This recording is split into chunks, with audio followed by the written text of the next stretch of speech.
Hey everyone, I'm Tia from Healey Brothers Kia, and today I'm going over the all-new 2021 Kia K5. This is a brand new model in the Kia lineup and is one of the hottest midsize sedans out there right now.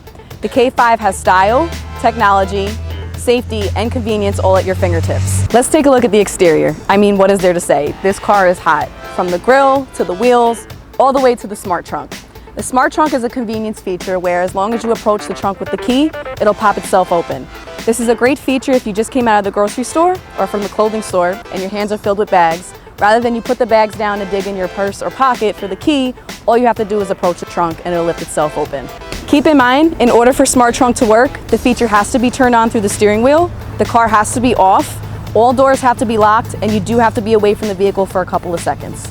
Now let's take a look at the interior. Inside is a sleek look with an available 10.25-inch customizable touchscreen. It comes standard with Android Auto and Apple CarPlay, as well as an available wireless charging pad. For safety, the K5 has blind spot detection, lane keep assist, and rear occupant alert. Rear occupant alert comes up on your dash when you turn the engine off, and it's a reminder for you to check your back seat so you don't leave any kids or pets behind. All right, let's take it for a test drive. So one thing that I definitely like about the K5 is I'm in basically a base model right now, the LXS trim level, and it comes with a remote start built into the key fob. The last time I seen one built into the key fob on a Kia was the 2021 Kia Seltos SX. So you had to go all the way to the top of the line in order to get one. So the fact that I'm in basically a base model right now and I get a remote start is pretty neat. What I also like is that it comes standard with wireless Android Auto and Apple CarPlay. That's something definitely new. Normally you would have to use a wire. I like that I have dual climate. Again, being in a base model, that's something definitely that I thought was pretty nice. I also like the fact that they all come with a turbo engine. I am sitting in the 1.6 liter 4-cylinder and I get 180 horsepower out of this vehicle.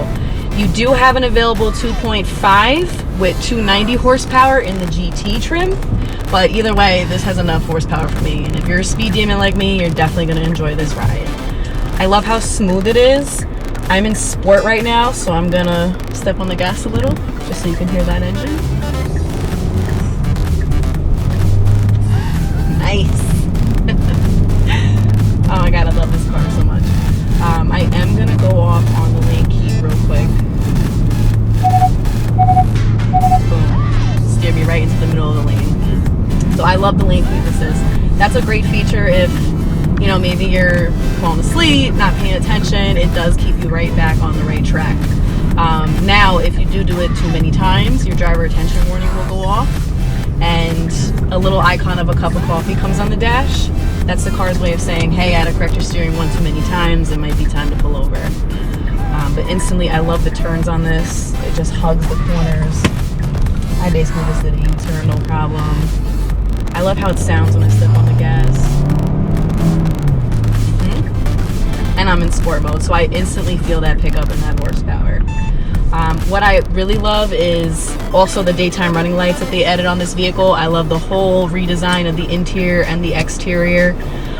This one doesn't have the wireless charging pad, but the availability is on the higher trim levels, which is another neat feature that I liked.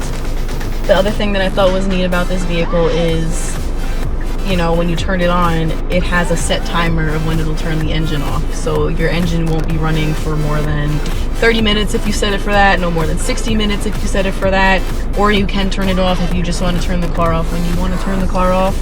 But I thought that was pretty neat that they added on. Of course, the smart trunk was standard, which again, in other Kias, you would have to go to the higher trim level. This is available on the base. I love the bigger touchscreen. Usually how it sticks out too. The older Optimas, it used to be integrated right on the dash. I prefer the one that sticks up. So it is a nice sleek look. All right, that's the look of the all-new Kia K5. Be sure to stop in and check it out in person with me, Tia Kia.